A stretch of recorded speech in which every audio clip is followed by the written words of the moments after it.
మోడీ మా ఇంటి చుట్టమేం కాదు కానీ మోడీని అర్జెంటుగా మోడీ వచ్చాక దేశం నాశనం అయిపోయింది. ఈ ప్రాపగాండానే చిరాకేస్తాను. అందుమూలంగానే ఆ పాయింట్తో గురించినే నేను మాట్లాడతాను. మోడీ రాకముందు 24 గంటల కరెంట్ ఉందా? కరెంట్ ఎప్పుడు వస్తుందో, కరెంట్ ఎప్పుడు పోతుందో లెక్కలేసుకునేవాళ్ళు. 24 గంటల కరెంటు 65 ఏళ్లలో ఎందుకు చేయలేకపోయింది కాంగ్రెస్ అనుకూల ప్రభుత్వాలు? ఎందువల్ల సాధ్యం కాలేదు? మోడీ ఏమన్నా గుజరాత్ నుంచి పట్టుకొచ్చాడా, లేకపోతే అమెరికా నుంచి పట్టుకొచ్చాడా, లేదా వీళ్ళు ఏమన్నా చైనా నుంచి తెచ్చి ఇచ్చారా? ఆల్టర్నేటివ్ పవర్కి సంబంధించి అంబానీనే పెట్టచ్చు, అదానీనే పెట్టచ్చు, షిర్డీ సాయినే పెట్టచ్చు, కొన్ని వందల మంది పెట్టారు. దీన్ని ప్రోత్సహించింది ఎవరు? మోడీ. ఎందుకు ప్రోత్సహించబోయింది కాంగ్రెస్ పార్టీ? లంచాలు కావాలి కాబట్టి. ఆ పలుకుబడి ఉన్నటువంటి వాడికే రావడం, అదే పలుకుబడి ఉన్నటువంటి వాళ్ళకే ఇప్పటికీ వస్తుంది అనుకుంటే మరి అందరూ పెట్టగలిగారు కదా ఇప్పుడు పవర్ ప్లాంట్లు. ఇది 24 గంటల కరెంట్ ప్రజలకైతే ఒరిగింది కదా.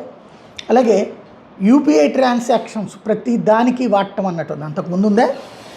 అంతకుముందు నోట్లతో కదా వాడింది. ఇప్పుడు యూపీఐ ట్రాన్సాక్షన్స్ వలన చిరు వ్యాపారులతో సహా ఎంతమంది బతుకుతున్నారు, బ్యాంకులు ఎంత బాగుపడ్డాయి, ఆ ప్లాట్ఫారాల్లో ఎన్ని వేల మంది ఉద్యోగాలు పొందారు. ఇది రెండవది. దేశవ్యాప్తంగా చెంబులు పట్టుకుని ఊరి చివరిన నుంచున్నామా లేదా? అంతకుముందు పల్లె ప్రాంతాల్లో, పట్టణ ప్రాంతాల్లో కూడా తెల్లారుజామునే లేచి అర్జెంటుగా ఊరి చివరికి వెళ్ళినటువంటి సందర్భాలు లేవా లేబర్ ఏరియాల్లో? మరి ఇవాళ రోజున ప్రతి ఇంటికి మరుగుదొడ్డు ఉందే. ఇంకా కట్టుకోనటువంటి వాడు వాడి కర్మ తప్పించి ప్రతి ఇంటికి మరుగుదొడ్డి కట్టించాడే. ఇప్పటికీ మోడీ వచ్చిన ఈ 12 ఏళ్లలో కట్టించిన ఇళ్ళు కనీసం 3 కోట్లు ఉంటాయి. 3 కోట్ల కుటుంబాల జీవితాలలో వెలుగులు. అలాగే ప్రతి ఒక్కళ్ళకి ఉచిత రేషన్. ఇది కాంగ్రెస్ ఎందుకు ఇవ్వలేకపోయింది? కమ్యూనిస్టుల సహకారంతో నడిచినటువంటి యునైటెడ్ ఫ్రంట్లు, నేషనల్ ఫ్రంట్లు ఎందుకు ఇవ్వలేకపోయినాయి? అంటే ఆర్థిక పరిస్థితి ఆనాడు అట్లా లేదు. మరి ఆర్థిక పరిస్థితి ఎట్లా ఎదిగింది? ఒకప్పుడు 12వ స్థానంలో ఉన్నటువంటిది మన్మోహన్ ఉన్నప్పుడు ఇవాళ 4వ స్థానానికి ఎట్లా ఎగిరింది?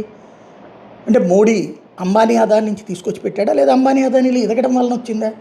అంబానీల అదానీల దగ్గర నుంచి మహేంద్ర దాకా అందరూ ఎదిగారే. అదే సందర్భంలో చైనా వాళ్ళ తయారీ వస్తువులు భారతదేశంలో తయారీ అన్నటువంటిది భారీ ఎత్తున పెంచింది మోడీ వచ్చిన తర్వాత కదా. అలాగే దేశంలో రక్షణ రంగానికి సంబంధించిన ఉత్పత్తులు మోడీ వచ్చిన తర్వాత కదా భారీ ఎత్తున పెంచుకుంటూ వెళ్ళింది. అంతకుముందు రక్షణ రంగ ఉత్పత్తులు ప్రతిదీ కొనుక్కొచ్చుకున్నదే కదా మనం. అలాగే మెడి హబ్స్, ఇంజెక్షన్ సూది దగ్గర నుంచి ఎక్స్రే మిషన్ దగ్గర నుంచి ఎంఆర్ఐ స్కాన్ దాకా అన్ని ఇతర దేశాల నుంచి కదా దిగుమతి. ఇప్పుడు అన్నీ మన దేశంలోనే దొరుకుతున్నాయి కదా. మరి ఇది మోడీ వచ్చిన తర్వాతనే జరిగింది కదా.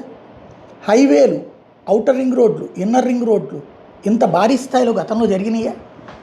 అసలు వాజ్పేయి ఆలోచించకపోతే అంతకుముందు అట్లాంటి హైవేస్ ఉన్నాయా? రైల్వేల్లో ప్రతి రైల్వే స్టేషన్ ఒక్కసారి గుర్తుకు తెచ్చుకోండి. రైల్వే స్టేషన్ ఇంకేం అక్కర్లా.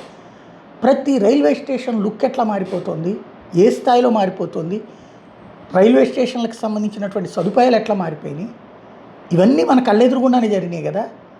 ఉద్యోగాల కోసం వెతుక్కున్న రోజుల నుండి ఉద్యోగులు కావాలని కంపెనీలు ఎత్తుక్కుంటున్నాయి కదా ఇప్పుడు బోర్డులు పెట్టుకుని. మరి డీబార్ట్లు, రిలయన్స్ దగ్గర నుంచి చూసుకున్నా ఎక్కడికక్కడ సెల్ఫ్ సఫిషియన్సీ పెరిగింది కదా గిగ్ వర్కర్స్ని ప్రమోట్ చేయడం వల్ల, డెవలప్ చేయడం వల్ల.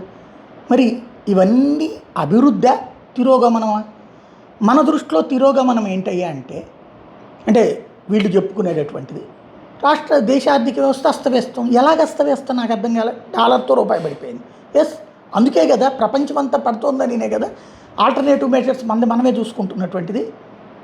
అదే సందర్భంలో ధరల పెరుగుదల ఆనాడు ఎట్లా పెరిగింది, ఈనాడు ఎట్లా పెరిగింది? పెట్రోల్ డీజిల్కి సంబంధించి 4-5 ఏళ్ళు అయింది పెరిగి. కంట్రోల్ అయిందా లేదా? అంతకుముందు గల్ఫ్ వార్ అప్పుడు ఏ స్థాయిలో పెరిగింది, ఇప్పుడు ఏ స్థాయిలో పెరిగింది? గ్యాస్ సరఫరా ఇప్పుడు ఎంత చక్కగా ఉంది, అంతకుముందు గ్యాస్ సరఫరా కోసం బారులు తీరింది ఎట్లా ఉండేది? ఇవన్నీ మంచి మార్పుని చెడు వైపుకి చిత్రీకరించడం. ఎంతమందికి అకౌంట్స్ ఉన్నాయి, ఆ రోజున బ్యాంకులకి ఆర్థిక వ్యవస్థ ఏంటి, ఇవాళ బ్యాంకుల ఆర్థిక వ్యవస్థ ఏంటి, ఎదిగిందా లేదా? నష్టాల నుంచి లాభాల బాట పట్టారా లేదా? ప్రతిదీ మార్పు జరిగింది, డెవలప్మెంట్ జరిగింది. ఇంకా ఫ్యూచర్ అందంగా కనబడుతుంది పబ్లిక్. కానీ దాన్ని అసహ్యంగా చూపించే ప్రయత్నంలో కాక్రోచెస్ చీదర పుట్టిస్తున్నాయి, చిరాకు పుట్టిస్తున్నాయి, అసహ్యం పుట్టిస్తున్నాయి. అది గొప్పగా అనుకుంటున్నారు. కాకపోతే మనం నిజాయితీగా మాట్లాడగలిగినప్పుడు బాగుంటుంది. అంబానీలు అదానీలే బాగుపడుతున్నాయంటే అంబానీ అదానీ సంపాదించుకుంటేనే కదా మిగతా వాడికి ఆడు ఉద్యోగం ఇచ్చేది. వ్యాపారం చేసుకుని ప్రతి ఒక్కడు ఇంకో రూపాయి ఆడు సంపాదించుకుంటేనే కదా రెండో కొట్టు పెట్టుకునేది. ప్రతి దేశంలో అదే కదా జరిగేది. చైనా వాడైనా అంతే కదా తీసుకొచ్చేది, అమెరికా వాడైనా అంతే కదా తీసుకొచ్చేది. వాడికి ప్రభుత్వం సొమ్ములు ఎందుకు ఇస్తారు? ప్రభుత్వాల దగ్గర భూములు కేటాయింపు, ఇప్పుడు రూపాయికి ఇక్కడ భూములు ఇవ్వలేదా? ఏమైంది? దానివల్ల ఉద్యోగాలు ఉపాధి వస్తాయనే కదా కోర్టులు కూడా అందుకే కదా అంగీకరిస్తుంది. ప్రతిదీ ఎక్కడో ఎందుకు పార్టీల కార్యాలయాలు, కాంగ్రెస్ కార్యాలయాలు బేవర్స్గా తీసుకున్నాయి కదా, కమ్యూనిస్టుల కార్యాలయాలు బేవర్స్గా ఇచ్చినాయి కదా, మరి వాళ్ళకి ఎందుకు ఇవ్వాలా? ఆ లెక్కనైతే ఆలోచిస్తే ప్రతి దాంట్లో లోపం ఉంటుంది. అలాగే లా అండ్ ఆర్డర్ పరంగా ఎప్పుడు ప్రశాంతంగా ఉంటామో తెలియని రోజులు, ఇప్పుడు పేల్తే తాట తీసే రోజులు. పాకిస్తాన్కి ఉచ్చబడుతోంది. ప్రపంచ దేశాలలో ఉగ్రవాదాన్ని పెంచి పోషించే పాకిస్తాన్ తన ఉగ్రవాదుల్ని తన దేశంలో కాపాడుకోలేని స్థితికి వచ్చింది. అలాగే ఇవాళ యుద్ధంలో కూడా ఇరాన్ మన వెంట నిలబడింది. అది ఇక్కడ మార్పు. అమెరికా అధ్యక్షుడైనా మూసుకు కూర్చోవాల్సిన పరిస్థితి వచ్చింది. ఒకప్పుడు ఉచ్చబోసుకునే పరిస్థితి. ఇప్పుడు అమెరికాకి వణికిపోతున్నాడు. ఏం వణుకుతున్నాడు? అమెరికాకి వణికిపోతే ఇరాన్తో సంబంధం ఎట్ట మెయింటైన్ చేస్తాడు? అలాగే చైనాతో సంబంధం ఎట్ట మెయింటైన్ చేస్తాడు? ఎవడికి వణుకుతున్నాడు? ఎవడు వణుకుతున్నాడు? ఊరికినే మన లూజ్ టాక్, నోటికి వచ్చిన మాట, క్యారెక్టర్ అసాసినేషన్, సాంస్కృతిక విధ్వంసం, ఒక నెగిటివిటీ ప్రచారం, వీటితో బతికేస్తున్నారు.